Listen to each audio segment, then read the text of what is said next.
But possibly, I mean, the argument usually is that it did not make it into the Apocrypha because it was actually written too late, which is very probable. But what is also interesting is it was not actually considered a Jewish story for centuries. It was really only in the Middle Ages that the story of Judith became very much part of the Hanukkah tradition. And if you look at the Talmud, you'll see with the text that I've given you that there are actually relatively few texts, Talmudic texts, and not one of them mentions Judith. It's only in the medieval commentaries on the Talmud that the story of Judith is mentioned. So I think probably it was not of any sort of real interest or had any significance. And it came into Jewish tradition via Christianity, where it had a very, very large, a large following because the Apocrypha was very much part of the Catholic canon, and it became adopted then. And there are many different medieval versions of the story of Judith. Anybody any idea or would like to have as a hazard a guess as to why it is associated with Hanukkah?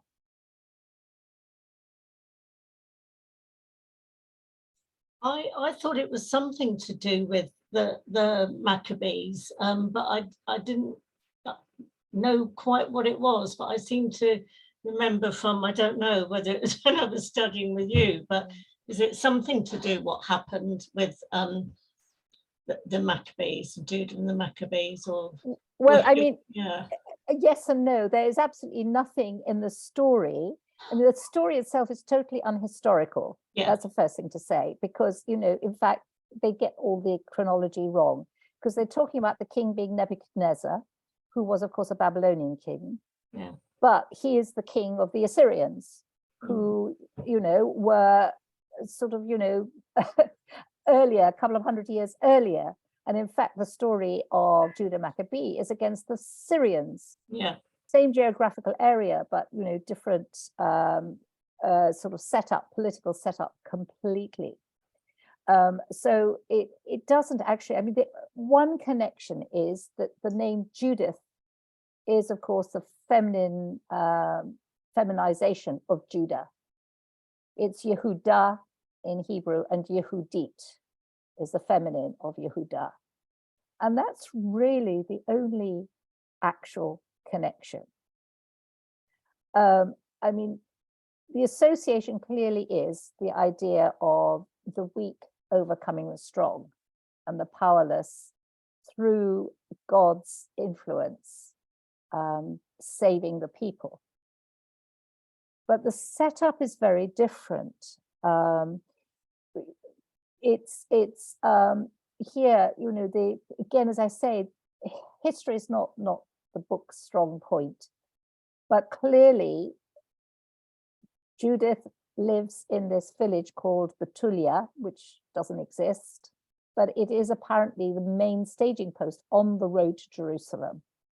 And the idea is that Nebuchadnezzar, or Holofernes, who is Nebuchadnezzar's general, needs to take Betulia, and then it's a simple, straightforward march into Jerusalem, where it is understood he will then sack the temple, just as it had been sacked in the time, in the story of the Hasmoneans. At this point, it hasn't been, but it seems to be a sure thing that that's his aim. But of course, in the end of the story, it doesn't do that. So, it isn't sacked. So it's not even really the time of the Maccabees. But it sort of kind of seems to be, this is what would have been nice if this had been the story rather than the story of the Maccabees, if you see what I mean. Obviously, you've said it's not quite historical, but yeah. Is it meant to take place in a time before or after the Maccabee story? Well, that's a really good question, because I think it's really hard to know. It features the Moabites and the Ammonites, who had died out centuries before. But, Judith is, well, it's really very hard to say. I think it's meant to take place at a time before the Maccabean revolt, although it depends on where you actually date it. And again, there's a problem with the dating of the story. There are two contenders. It's definitely Hellenistic. I mean, it was written originally in Hebrew, but the whole tenor and the language has that sort of kind of, you'll see as we read through it. I don't know if any of you have actually read it in advance of today, or you've only got half of it here, and there's an awful lot of it. It's very, very wordy. It's full of ideas. It doesn't feel at all like the biblical texts of any sort, although it does sort of kind of fit into wisdom literature, which I'll talk a little bit about kind of later. The two possible times that it's set is actually during the Hasmonean kingdom. And very often it's identified with the time of the queen, Salome Alexandra, that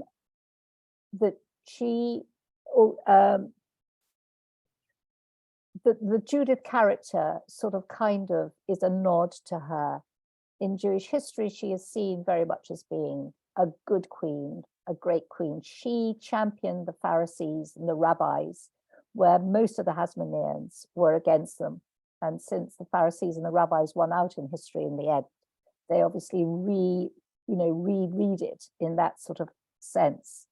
So it seems to be that that is one possibility that it was at that period. And of course, if Salome Alexandra as the queen would have sort of, as it were, would have been compared with biblical figures, as would be the tendency, sort of all the sort of courtly praise or whatever, would have seen her in the line of the women of biblical tradition, but not, of course, the matriarchs, because that's not, you don't want to see the queen as a matriarch, but you would see her as a Deborah, or as Miriam, or Yael.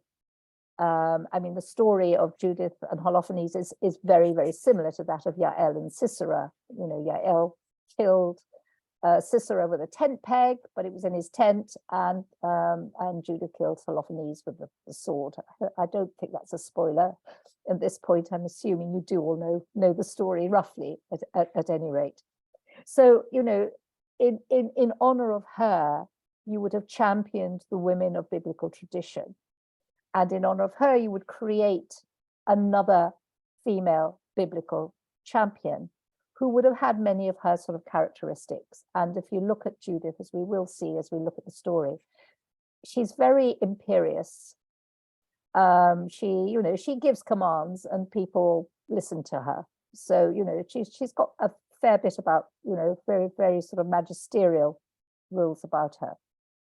So that's one option. That's the most popular, that it was written during the Hasmonean period, probably at the time of Salome Alexander. Possibly as a courtly tale with a moral to it. The moral is very strong, is that, if you obey God, nobody can defeat you, which is a good thing that I think any queen would like to know, is that, if she remains pious and observant, then her kingdom will be intact. But there is another view, a minority view, that suggests that it was written during the Roman period, which would be the same time as Daniel, or parts of Daniel, certainly, maybe not all of Daniel, and of the Maccabees, first two books of the Maccabees. Now, they refer to the Hasmonean revolt. The parts of Daniel Daniel actually did get into the Bible, amazingly, because, as they say, Judith and Maccabees was considered too late, which is why it's in the Apocrypha. But there is in Daniel the reference in the temple to the abomination of desolation standing where it ought not, is the way they put it, which is a fairly cryptic way of saying the statue to Zeus that was put there by Antiochus. so that sort of places it very much in the sort of Hasmonean period, and is seen as being a sort of direct reference to the sort of Maccabean revolt. And of course, Maccabees, there was written, was written definitely in the Roman period. Actually, Daniel is earlier, and it was probably written at the time of the Maccabean revolt itself. Maccabees, and the theory is that Judith was written during the revolt against the Romans, where of course they couldn't talk against the Roman government, but they could couch it in the terms of the Maccabean revolt, and that would be to inspire people, look how a few people managed to take on the might of the Syrian army and win.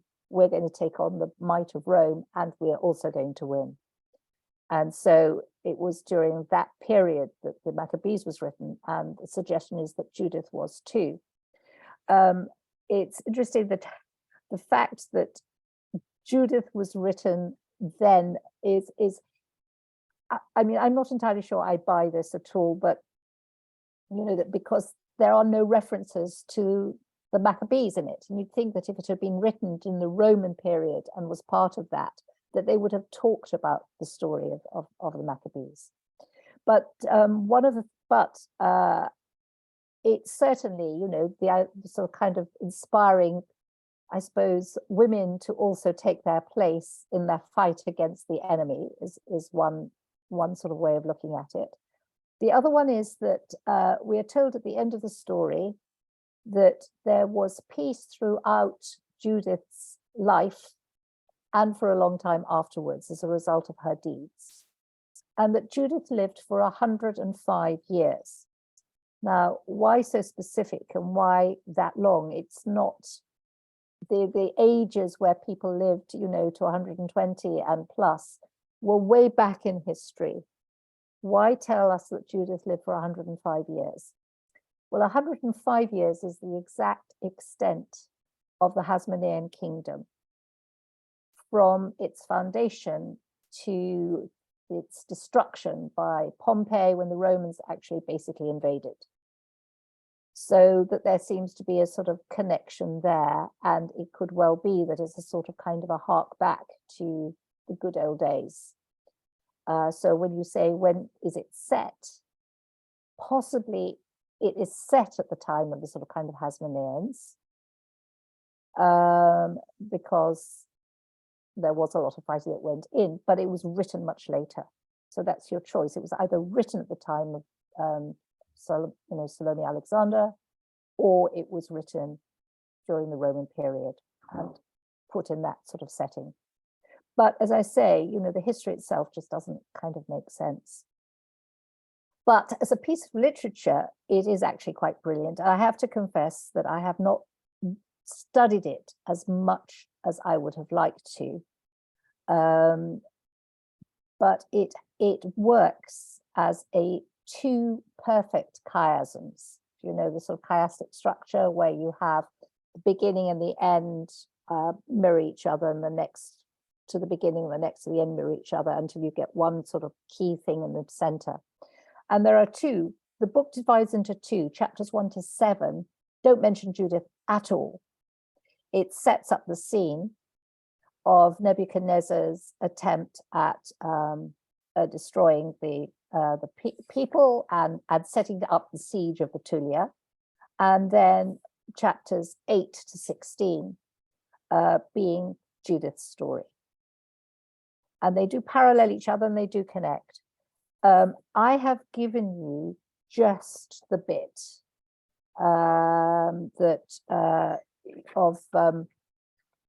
of Judith, not the whole thing. I mean, it's long enough, just Judith's bit, and I don't think we'll be able to read it all in any case.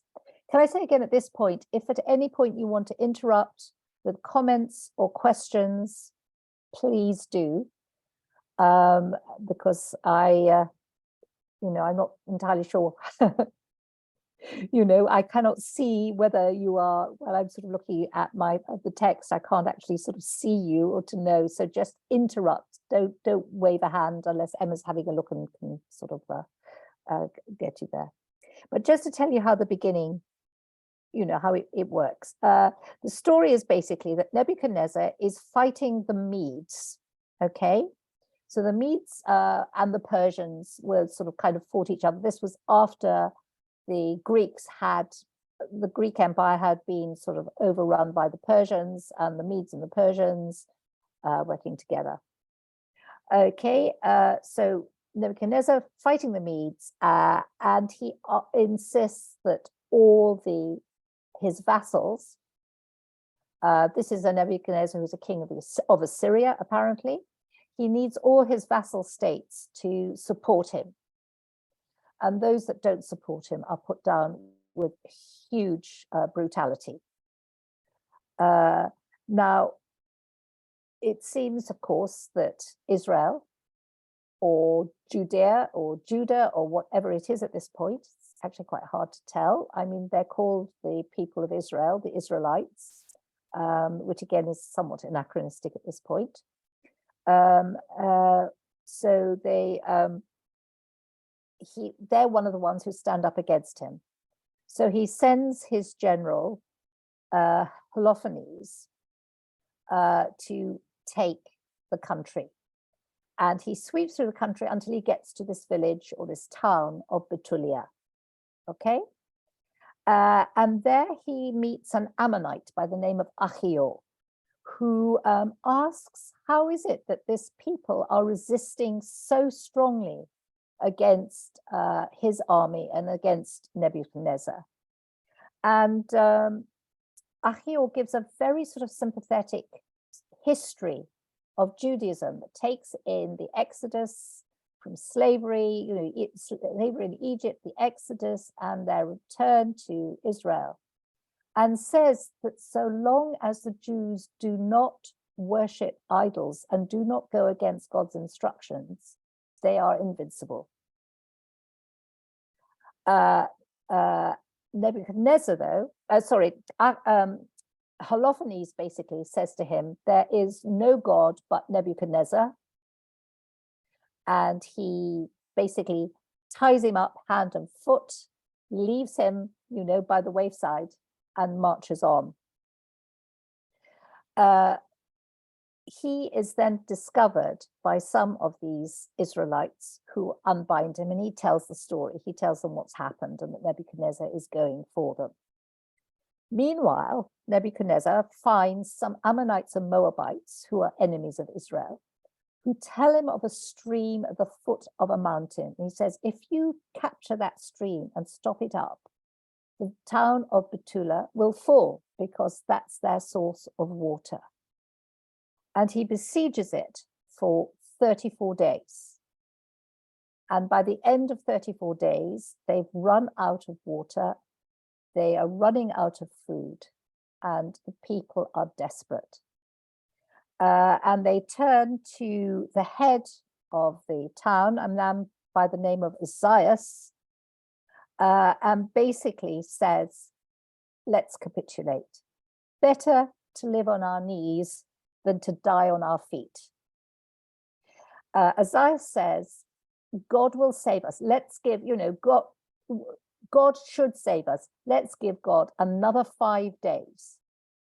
And if at the end of 5 days, a miracle hasn't happened, then we will hand ourselves over, surrender to the enemy. Okay? Now, I'll tell you the rest of the story, and then we can have a look at bits of the text, or we can try and read through it. Which would you prefer to do?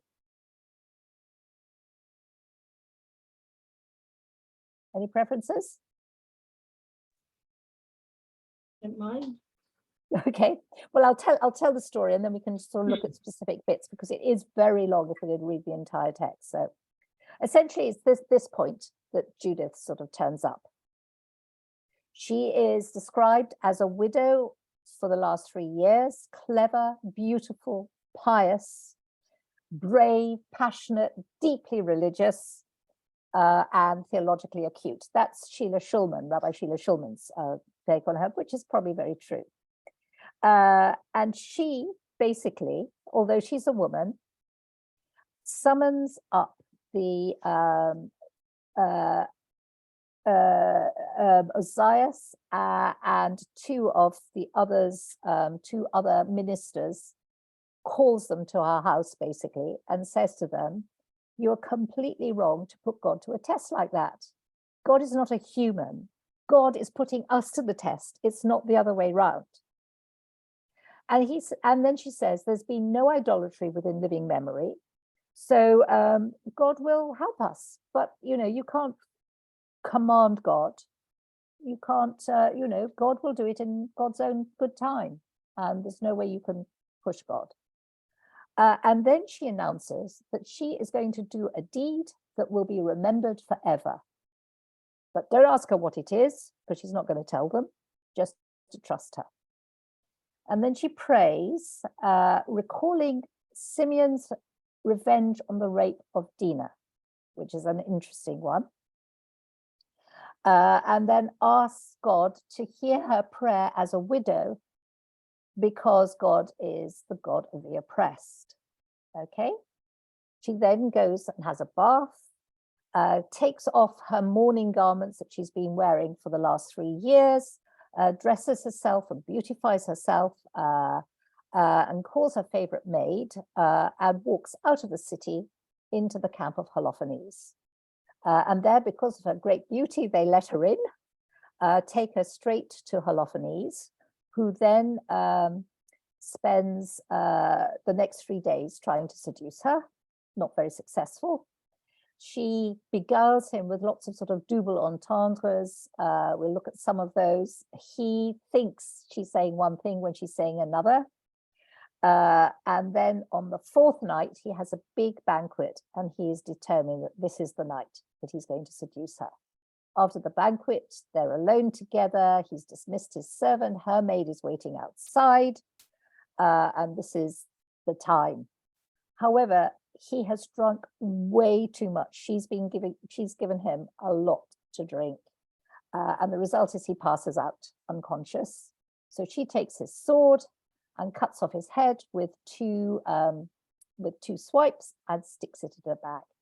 Now, for the 3 days before, she'd been coming in and out of his camp because, as she said, in order to pray, she could not pray to her God in a place of defilement. And also she'd had her own food, and she was going to, she only ate kosher food, of course. So the guards were quite used to seeing her come in and out all the time.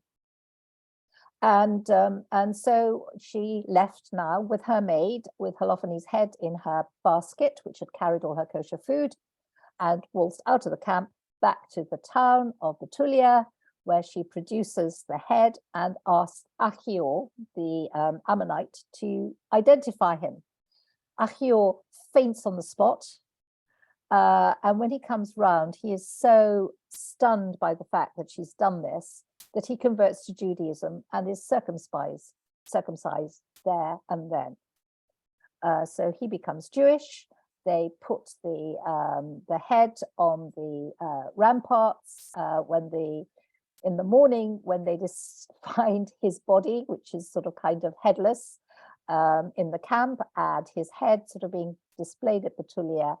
All the Assyrians flee, the Israelites pursue them, and they ransack the camp. And there is peace, as I say, for the rest of Judith's life and for a long time after. And that's essentially the story. So let's have a look at the actual text. If you want to turn to the chapter 8 of Judith, this is, I think, the American International Bible version, which I use rather than Safaria, firstly because it does give you your verse numbers, and it also gives you very helpful little descriptions at the beginning, so it will help us to sort of skip through and find the bits we want. This is how Judith is introduced. Now, in those days, Judith, the daughter of Merari, son of Ox, son of Joseph, son of Oziel, son of Elkiah, son of Ananias, son of Gideon, son of Raphaim, son of Achitub, son of Elijah, son of Hilkiah, son of Eliav, son of Nathanael, son of Salamiel, son of Sarasadai, son of Simeon, son of Israel, heard of this. Any comments, thoughts so far?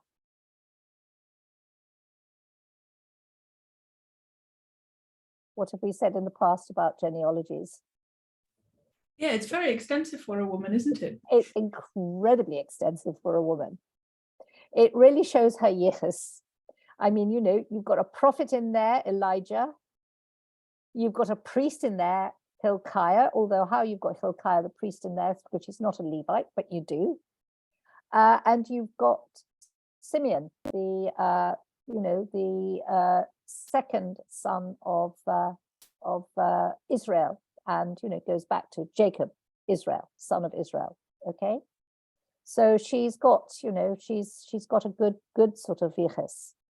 We're then told her husband Manasseh of her own tribe and clan had died at the time of the barley harvest. While he was supervising those who bound the sheaves in the field, he was overcome by the heat and he collapsed on his bed and died in Bethulia, his native city. He was buried with his ancestors in the field between Dotam and Balamon. Okay. Any thoughts or comments so far? Any biblical hints, references there that might have some relevance?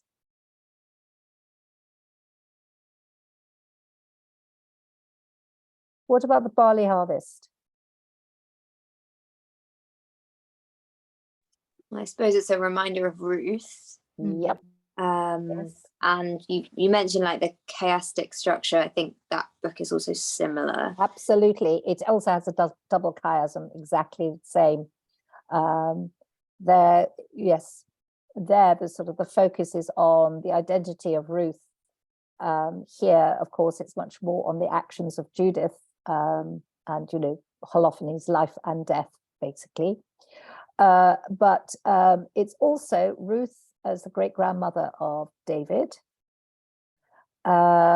is, you know, is where I think it's going.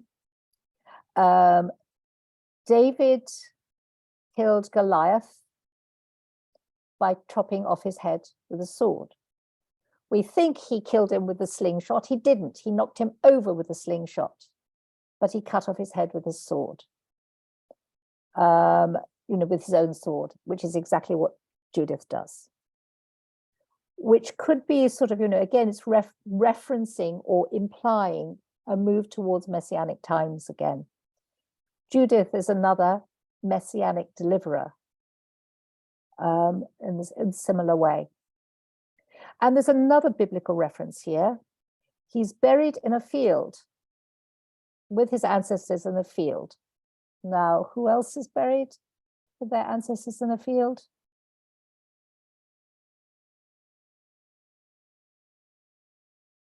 Well, Abraham, Isaac, Jacob, Sarah, Rebecca, Leah are all buried, and then, yes, are all buried in Machpelah. So again, there seems to be, you know, there's sort of there is a link here to the whole sort of kind of, you know, appropriate Jewish background. So if her family tree is not enough, we're just kind of reminding you of, you know, the important aspects of the story. Okay, Judith was a widow in her home for 3 years and 4 months, which is very specific. I'm not entirely sure why it has to be that specific. There probably is a reason somewhere. I haven't found it. She set up a tent for herself on the roof of her house, put sackcloth about her waist, and wore widow's clothing. She fasted all the day of her widowhood, except Sabbath eves and Sabbaths, new moon eves and new moons, feast days and holidays of the house of Israel. Okay? Very much setting her up as incredibly pious and incredibly loyal and devoted to her past husband. She was beautiful in appearance and very lovely to behold. Now, I don't know if you actually heard, I mean, we are used to the women being called beautiful, but this phrase is actually reminiscent of another story, the one that we read last week. Person who was beautiful of appearance and of lovely to behold, of beautiful form, exactly the same words, is Joseph. And that is also not an accident. You know, the whole story could be seen as a reworking of the story of Potiphar's wife. This, you know, the Mida Keneged Mida, measure for measure theme that we've come across so often before is something that doesn't only, you know, happens through Midrash a lot. It's not just in the Bible, but the Midrashic tradition continued it. And there are many elements of the Judith story which seems to be doing a very similar thing. Okay. So her husband Manasseh had left her gold and silver, male and female servants, livestock and fields, which she was maintaining. No one had a bad word to say about her, for she feared God greatly. Now, it's very unusual that a woman would receive the inheritance from her husband. They clearly had no children, but, you know, even with the story of the sort of daughters of Zelophehad, they received the inheritance from their fathers, but there's no evidence, you know, of receiving an inheritance from your husband in that way. So it sort of sets her up as being quite special in that sense. They say no one had a bad word to say, you know, against her because she was so God-fearing, so pious. I think possibly I would have hated her, but that's another matter. I'm probably not pious or God-fearing enough because she had everything going for her. Okay. So when Judith heard of the harsh words of that people, discouraged by their lack of water, and had spoken against their ruler, and of all that Uzziah had said to them in reply, swearing that he would hand over the city to the Assyrians at the end of 5 days, she sent her maid who was in charge of all her things to summon Uzziah, Shabris, and Shamis, the elders of her city. Now again, it's very unusual that she should send for them. She must have had a great sort of authority that you know, that she would that they would actually come, you know, because normally she's just a woman. Why would they come? Why would they come at her call? Okay. Is it because she was so wealthy, do you think, that because that usually went with authority, didn't it, with women? Well, yeah, I suppose it did. Yes. Yeah. Yes, could do. I mean, she almost sounds like Deborah. Yeah, because she was wealthy, wasn't she? And people. That's right. And she called for, yes, that's one of the things that the rabbis used to say. The reason that she lost her prophecy because she sent for Barak, whereas what she should have done is gone to him. You know, it was a tremendous sort of, you know, chutzpah on her part to have actually sent for him. So anyway, Judith does the same here, okay? And she's not condemned for it.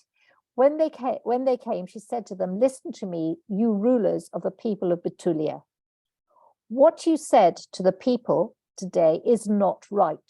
You pronounce this oath made between God and yourselves and promise to hand over the city to our enemies unless within a certain time the Lord comes to our aid. Who are you to put God to the test today, setting yourself up in the place of God in human affairs? And now it is the Almighty you are putting to the test, but you will never understand anything. You cannot plumb the depths of the human heart and grasp the workings of the human mind. How then can you fathom God, who has made all these things, or discern his mind, or understand his plan? Now, bear in mind, this is meant to be a woman in, you know, Hellenistic or Roman Israel, at a time where women's status was probably at its lowest ebb in Jewish history. or certainly up to that point it was. What do you make of these words of hers? Emma, you're nodding wisely. Do you want to sort of... She's pretty bold. Yes. Obviously bold on behalf of God. I don't know if she had been defending herself, if she would have been able to be so bold. But yeah, interesting. Does it remind you of anybody else that we've kind of sort of come across so far? In the series? Yes. Not necessarily one of the main figures, but somebody we've looked at. Deborah? No, I was just thinking most of them have been quite assertive and bold, haven't they? Yes. And you know, not afraid of saying what they want to, really. And you know, yeah, I'm just trying to think who it's like, but most of them have been like that, haven't they? Yeah. But if you remember, when we looked at Serach bat Asher, Yeah. we looked at the story of the wise woman of Avel, who, you know, negotiated with Yoav to hand over Abimelech to, not Abimelech, what was his name? Oh, can't remember now. Ben Bichri.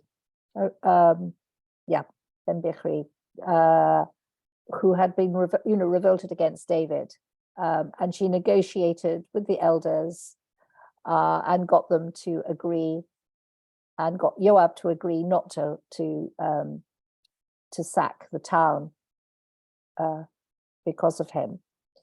And she's doing a very similar thing here.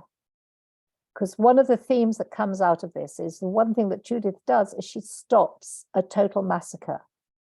And she stops a battle. She stops, you know, hundreds of people being killed on both sides. Because by sacrificing just one man.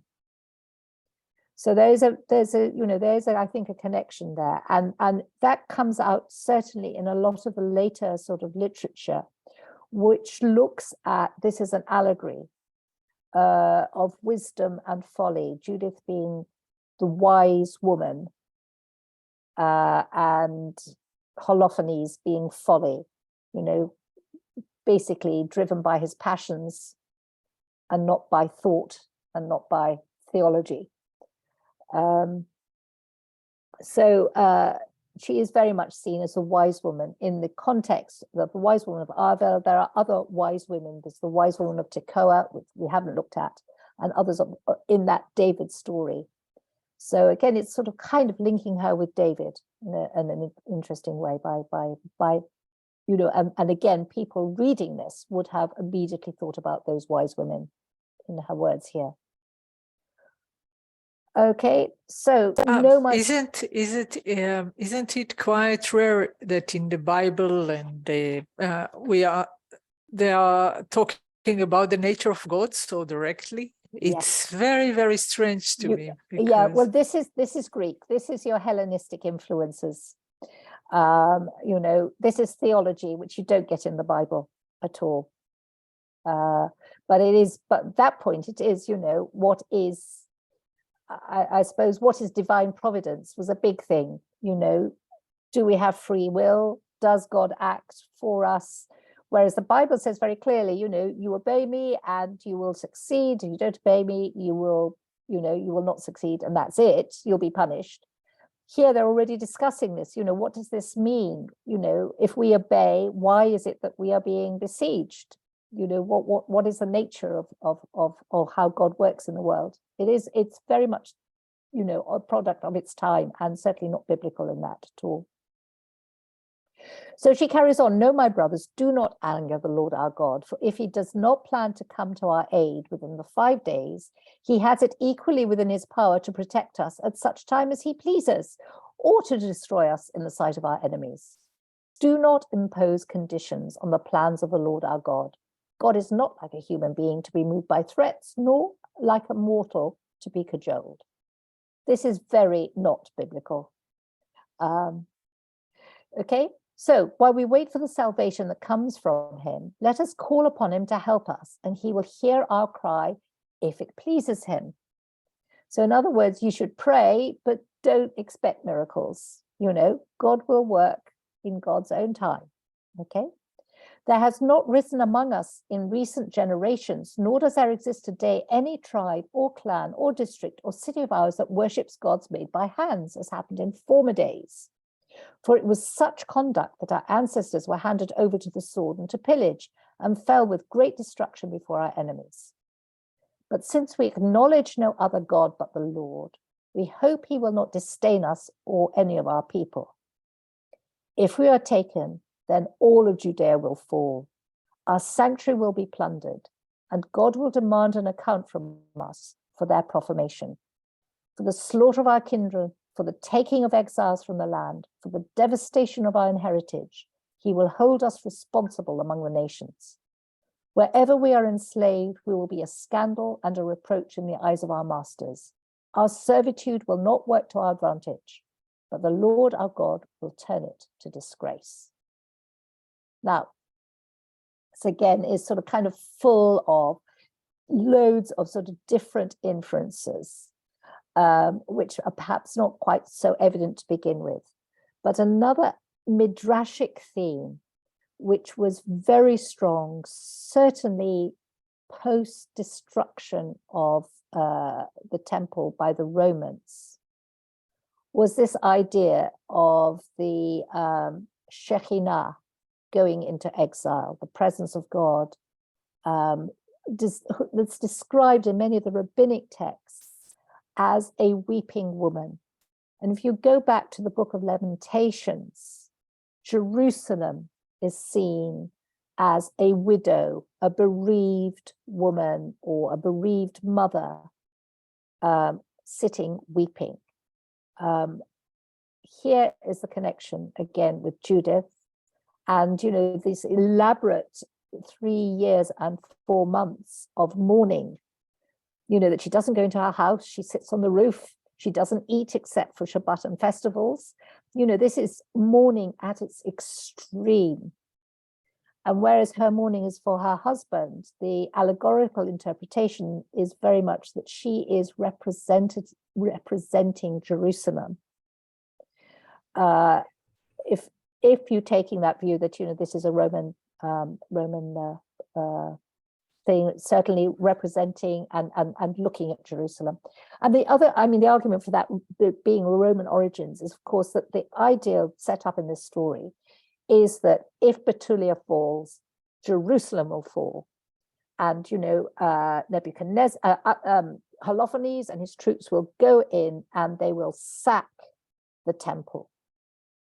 So just like, you know, the Assyrians sacking of the temple, this is what they have, you know, they will happen, and the people will go into exile. So this is what she's discussing here. It's the temple that is the problem, not the city of Betulia itself. But well, I'll come back to that in a minute. Okay, so basically, she then carries on, therefore, my brothers, let us set an example for our kindred. Their lives depend on us, and the defense of the sanctuary, the temple, and the altar rests with us. This, I think, is very much as a reference to the Maccabean, you know, to the Antiochus's revolt. In some of the medieval versions of this story, the name of Nebuchadnezzar is replaced with that of Antiochus. And the whole thing becomes set in that period, which is something that's also kind of work, you know, that's the way the medievals worked it into the Hanukkah story. Okay. So beside this, let us give thanks to the Lord our God for putting us to the test as he did our ancestors. Recall how he dealt with Abraham, how he tested Isaac, and all that happened to Jacob in Syria, Mesopotamia, while he was tending the flocks of Laban, his mother's brother. He has not tested us with fire as he did to them, to try their hearts, nor is he taking vengeance on us. But the Lord chastises those who are close to him in order to admonish them. So this is kind of very complicated, again, theological stuff, is that the more good you are, the more you're likely to suffer. Seems, it's kind of it's kind of a bit of a difficult thing to to take, but that's kind of where she's going with this. And then Hosea says to her, all that you've said, you've spoken truthfully, and no one can deny your words. For today is not the first time your wisdom has been evident, but from your earliest days, all the people have recognized your understanding, for your heart's disposition is right. Here you have this idea of her as being wise. She is a wise woman. Her counsel is being taken by the elders of the town, just as the wise woman of Arvel and the wise woman of Tekoa, and they're going to do what she tells them. And then he says, the people, however, were so thirsty that they forced us to do for them as we promised, and to bind ourselves to an oath we cannot break. But now, since you are a devout woman, pray for us, that the Lord may send rain to fill our cisterns, that we will no longer be fainting from thirst. But Judith actually thinks this is a ridiculous idea. Again, God doesn't work like that. You can ask God for things, but it doesn't happen. This is not the way God works. So she says, listen to me, I shall perform a deed that will go down from generation to generation among our descendants. Stand at the city gate tonight to let me pass through with my maid, and within the days you have specified before you, I will surrender the city to our enemies.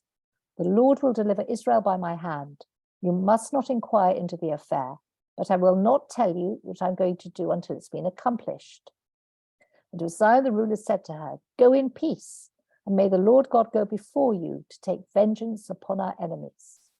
Then they withdrew from the tent and returned to their posts. Okay. Any thoughts, comments, questions so far?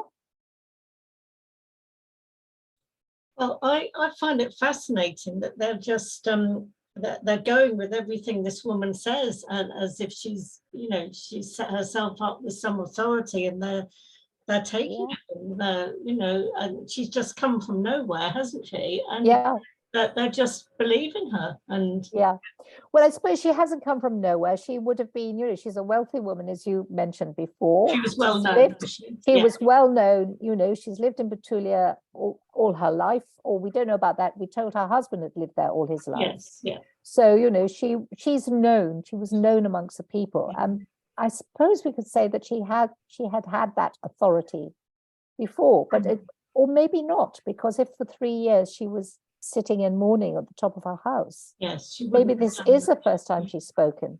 In which case it's And it's a long period of mourning, isn't it? So it's normally a year, isn't it? So what's the significance of the 3 years? And we don't 4 know. months. I don't know. There must be somewhere.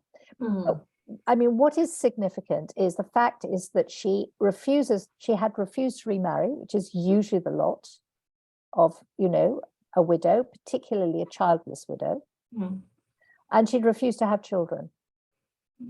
So it sets her up very much as not a matriarch. She is very much in the role of a judge, basically. I'm not sure. She doesn't feel like a judge to me. She feels like a very frustrated mother.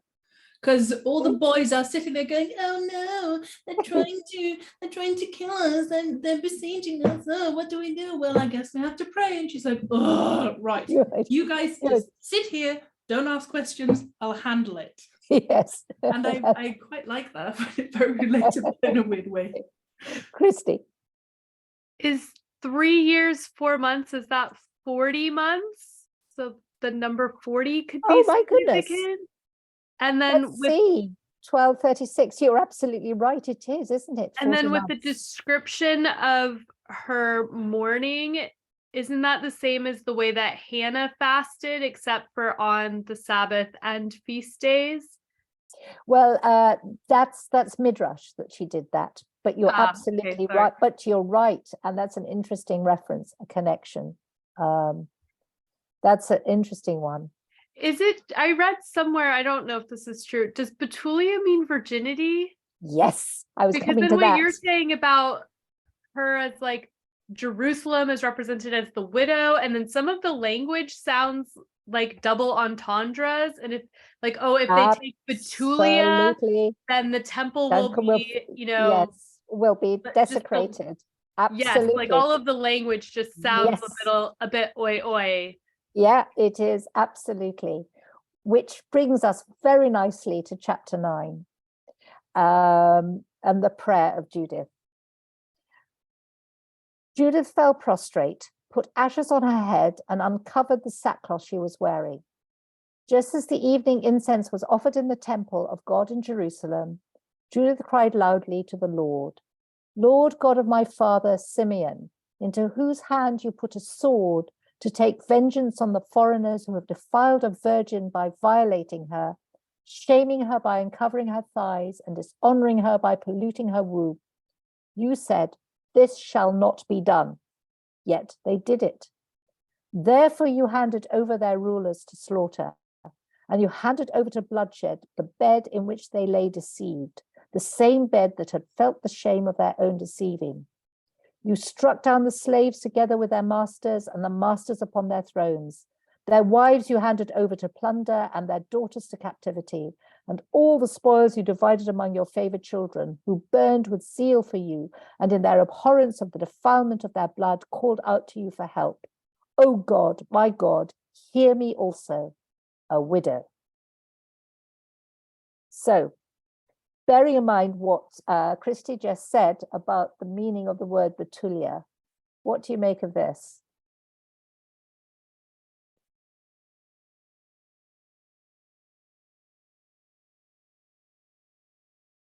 Any thoughts?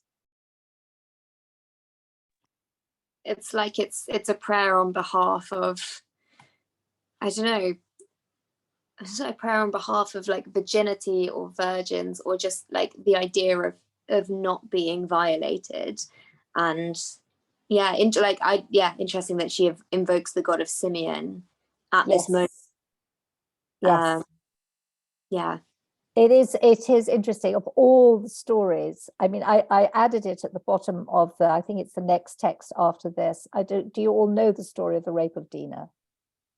I don't think we've got time to look at it now. So just basically, Dinah is the sister, the one woman, that is born to Jacob, the one daughter, and she goes out and is seen by the prince of Shechem, who basically rapes her.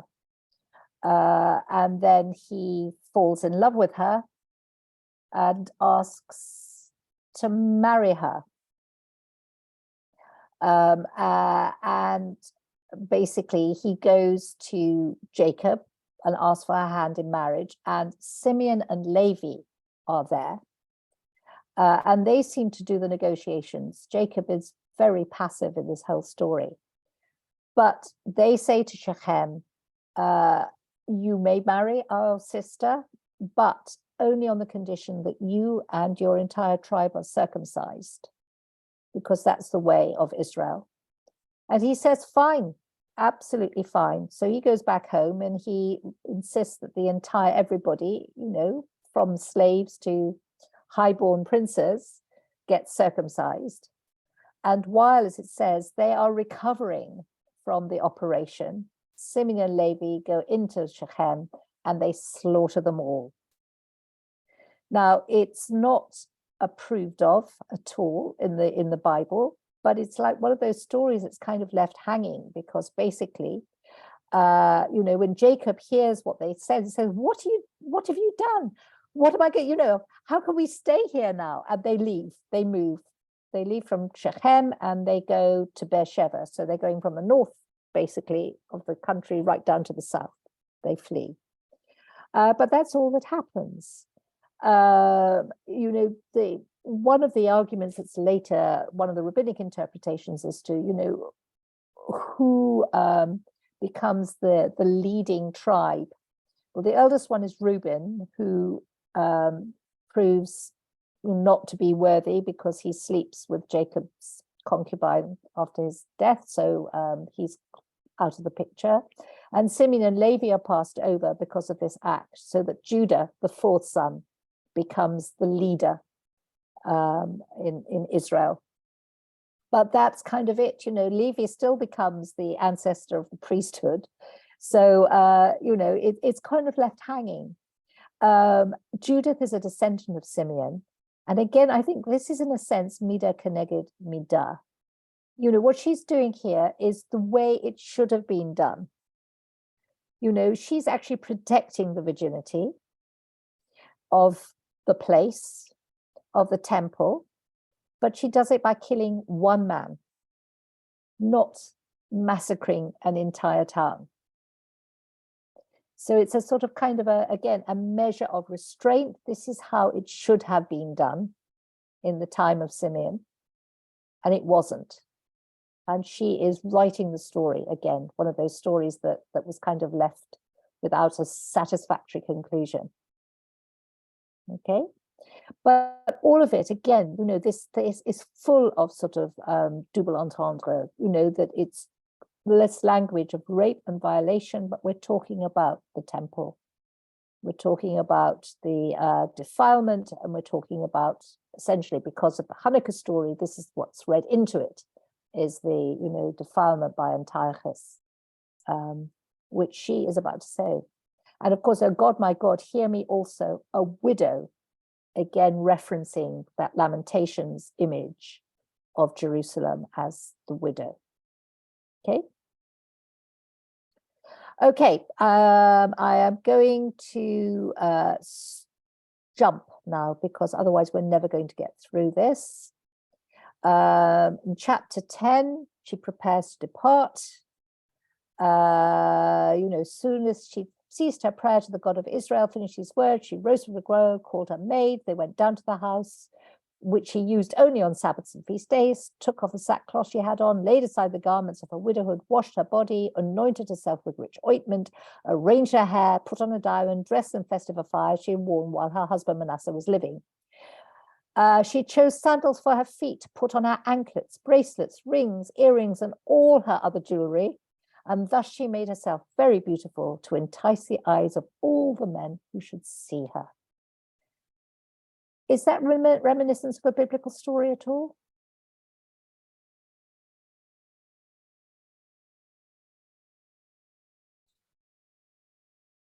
Esther? Yes. Yeah. Yes, exactly. Again, a lot of parallels. I mean, we do, because we have, Purim and Hanukkah are the two historical so-called festivals. They are not Chagim. They're not part of the traditional harvest festivals. They are both of them stories where, according to this, it is a woman who saves the day, who saves the people. So, certainly, clearly, that's the case in the story of Esther. This story is putting a woman center stage into the story of Hanukkah.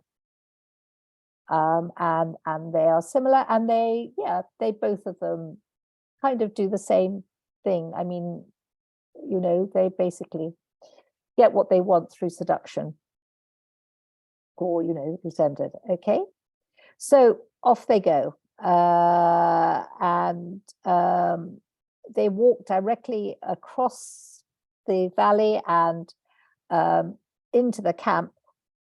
And if we pick up where it says Judith and her maid leave Bethulia, the next paragraph, verse 11. Judith and her maid walked directly across the valley. They encountered the Assyrian patrol. The men took her into custody and asked her, "To what people do you belong? Where do you come from, and where are you going?" She replied, "I am a daughter of the Hebrews, and I am fleeing from them because they are about to be delivered up to you as prey." Another biblical reference, which I'm not going to go into here, which is that of Jonah, who is asked the same thing on the ship. And he basically says, Ivri Anochi, I'm a Hebrew. She says, I'm a daughter of the Hebrews. But she said, I'm fleeing from them. They are about to be delivered up to you as prey. Okay, this is probably the one and only lie she says, because she does not actually lie to Holofernes, although he doesn't quite understand what she's saying. I have come to see Holofernes, she says, the ranking general of your forces, to give him a trustworthy report. In his presence, I will show him the way in which he can ascend and take possession of the whole hill country without a single one of his men suffering injury or loss of life. That is absolutely true, that she will actually ensure there is not a single one of his men suffering injury or loss of life by taking him out, but that's not what he means it. When the men heard her words and gazed upon her face, which appeared marvelously beautiful to them, they said to her, by hastening down to see our master, you've saved your life. Now go to his tent. Some of us will accompany you and hand you over to him. When you stand before him, have no fear in your heart. Give him the report you have given him, and he will treat you well. Now, again, I think this is a reference to Esther. If you remember, Esther was terrified of going into the king. This is so wonderfully biblical, because this is what they do, is they give you those references, but they change it slightly. So it's not an exact parallel, but it's the same sort of thing that she would normally, under normal circumstances, if she appeared before Holofernes, she'd be immediately arrested and probably killed. So they take 100 of their men to escort her there. Okay, and as the news of arrival spread, the crowds come and stuff. So anyway, if we go now to where Judith meets Holofernes,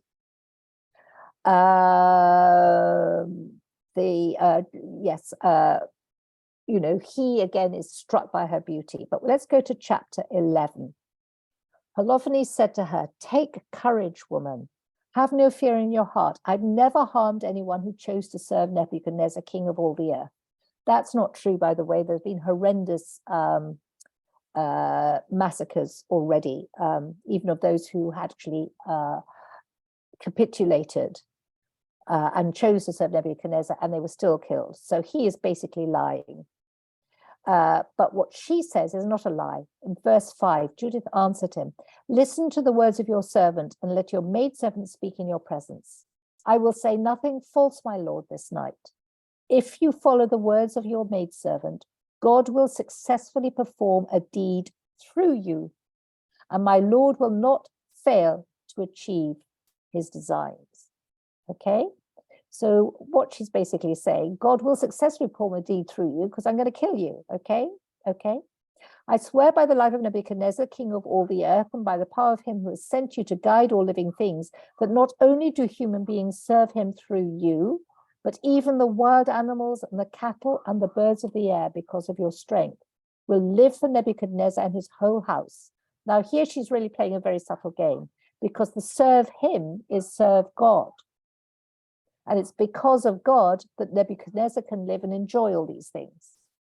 That's what she's saying, but that's not, of course, what Holofernes hears. What he hears is that all things serve him, meaning Nebuchadnezzar, through him, Holofernes. So he's both flattered and totally misunderstands what she's saying. Okay, the whole earth is aware that you, above all others in the kingdom, are able, rich and experienced, and distinguished in military strategy. True, and a lot of flattery. As for Achior's speech in your council, we have heard it. When the men of Betulia rescued him, he told them all he had said to you. So when my lord and master, do not disregard his words, but bear them in mind, for it is true.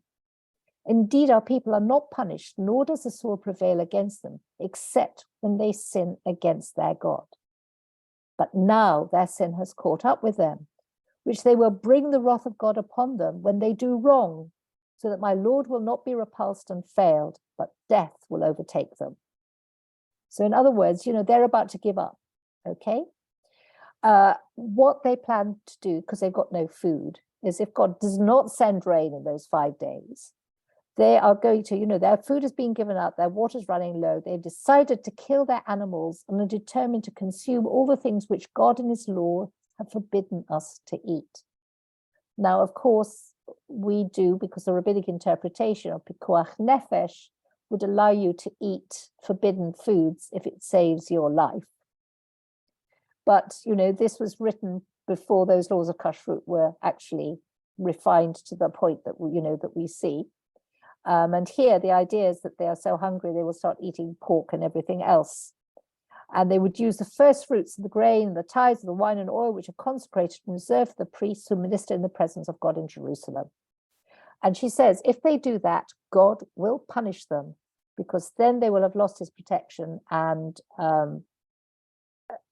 Holofernes can come in and destroy them. So basically, what she says to him is, that's the situation. They're on the brink of doing all these things. And when they do them, then you can go in and you will take the town easily.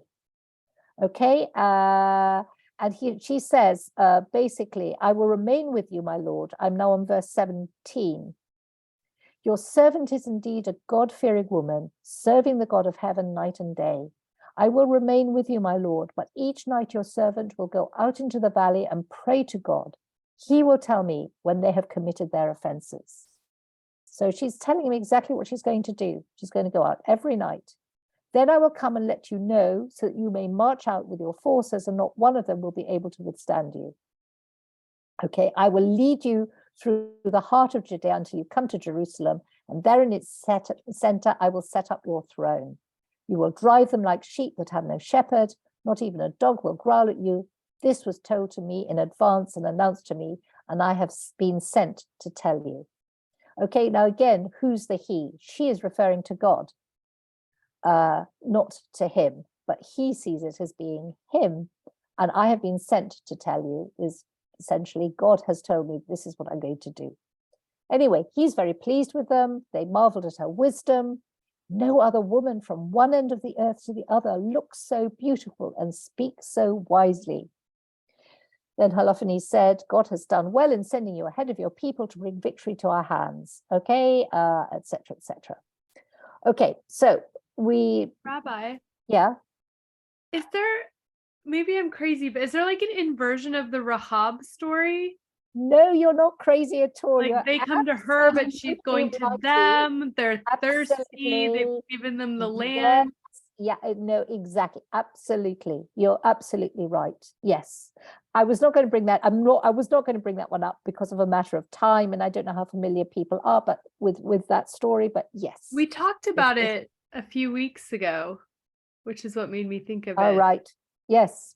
But it's there. Did we? I can't remember. But anyway, yeah, it is absolutely. It is certainly, again, a woman who rescues the hands, and it is an inversion because here she's saying those words to the enemy, but Rahab is doing exactly the same thing because she's a citizen of Jericho, which is about to fall to Joshua. Well, and she's a prostitute, but also like because they're spared, they marry in.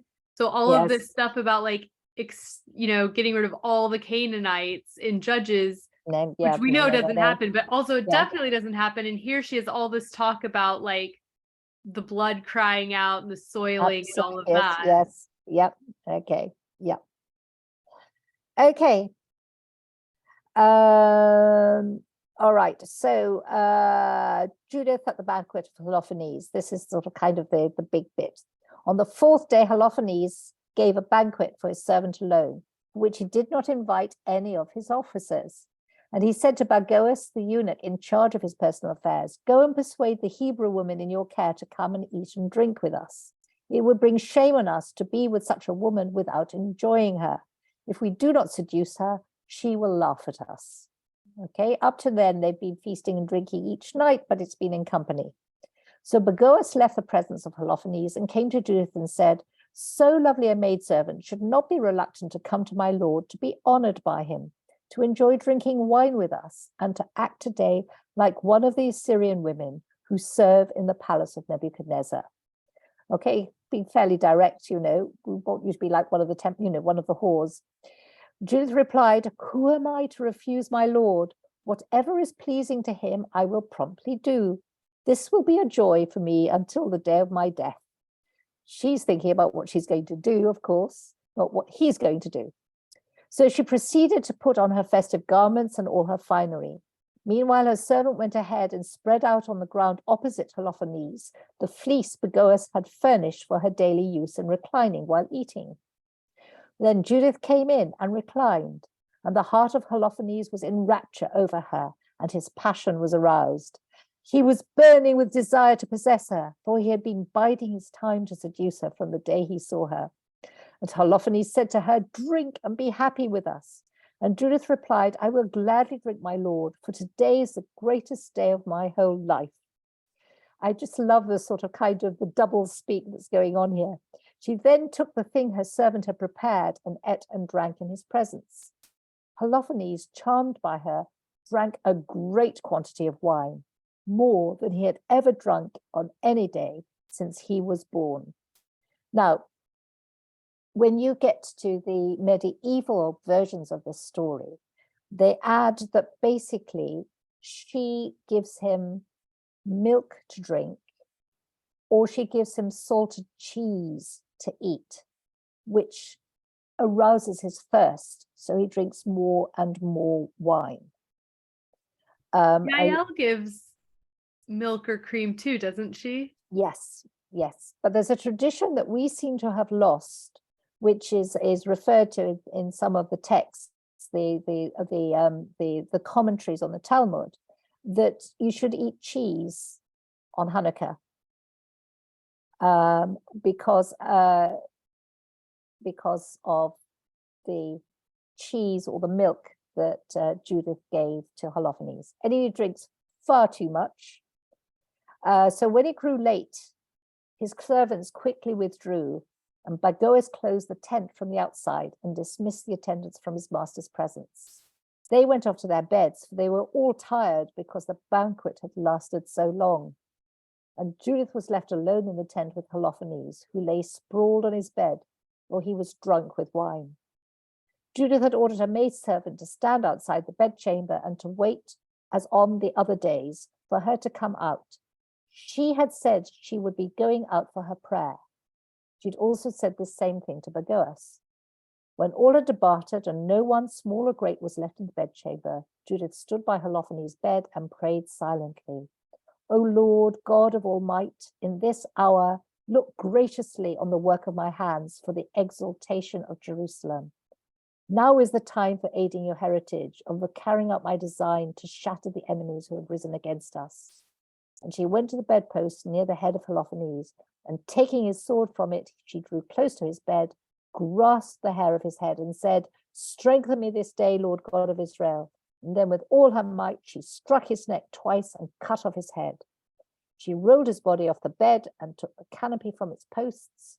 Soon afterwards, she came out and handed over the head of Holofernes to her maid, who put it into her food bag, and the two went out together for prayer, as they were accustomed to do. I think there's a wonderful sort of kind of irony there. This sort of after this gruesome deed, off they go and pray.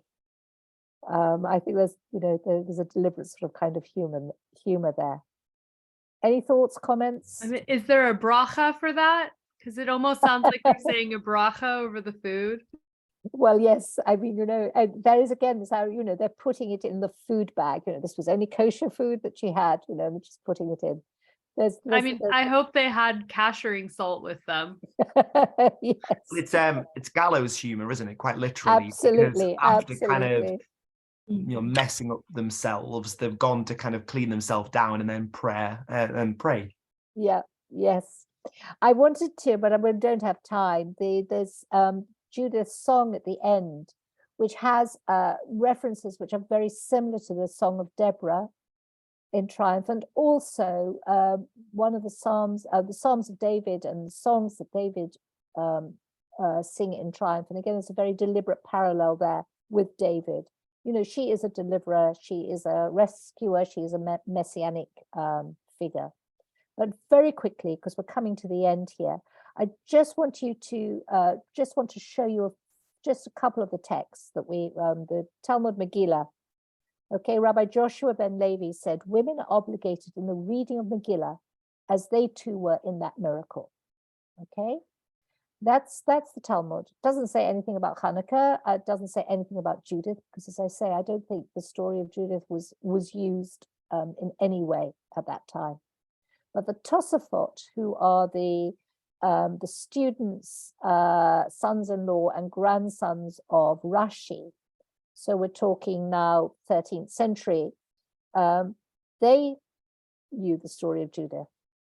And they say, since they were also part of the same miracle, Rashbam explained that the primary part of the miracle was done by them, that is, by women.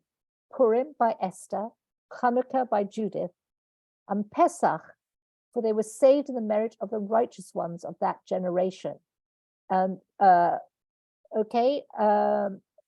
basically, the righteous ones, we're talking about the Shifra and Puach, the midwives, and of course, Miriam and Jochebed, all women who were agents of the delivery, that Moses would not have been able to do what he did if it had not been for the women in his life and in the life of Israel at that time. So it seems, according to Rashbam, that the women are responsible for, for significant historical events: Exodus, Purim, Esther, and the story of Hanukkah. Okay. But the Tosafot don't like this. This interpretation is difficult for the language, since they were also implies that they were secondary. And according to his interpretation, it should have said, since they were. You see? So it wasn't since they were also part of the miracle, which is what it says in the Torah. They too were in that miracle. It should have said, because they were the miracle. So therefore, they were sort of basically saying, it seems to me they were also potentially going to be wiped out, so too on Pesach. So, there's this debate as to whether the women were in addition to the men or instead of the men in those stories. And I'll leave that to you to also debate or decide, was it just the women or the women along with the men who were responsible? Okay, and the second one, a woman may certainly light. This is light who may light the candles for Hanukkah.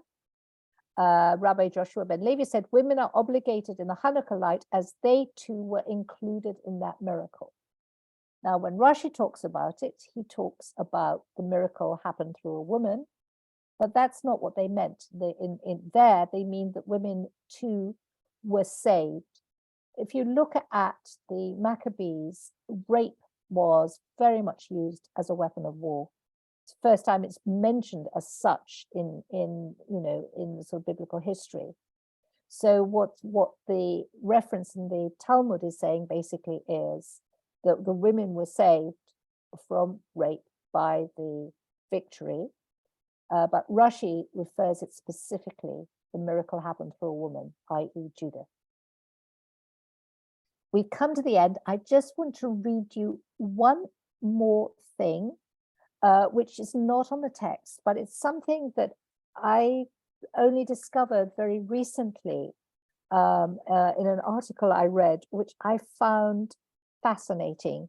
It's a woman called Deborah Levine Guerra, who has done a study of the medieval versions of Judith.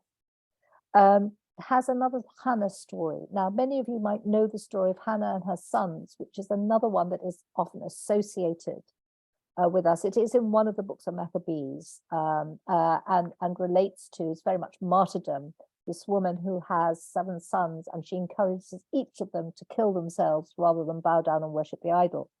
But there's another Hannah in medieval literature, which I found rather fascinating. I'd just like to read it to you, and I think we'll end there. In the Hanukkah stories, a series of decrees was directed against the Israelites, including the night of an important enemy minister would sleep with a bride before she had sexual relations with her husband. This is meant to take place at the time of Antiochus' decrees. Okay, so, as well as being forbidden to circumcise and to read Torah, study Torah, and to worship, they were also, brides had to spend their first night with a well-known person. Okay, an official. Okay. So all the proceeds with the proceeded quietly, with the Israelites either obeying this decree or postponing their weddings, or the brides remaining miraculously untouched until there was time for the daughter of the Hasmonean family. Okay. Now, the Hasmonean family is actually, we're talking about the Maccabees here. This is before they are kings. It is still just the Maccabees. Okay. And this daughter was called Hannah, and it was time for her to marry.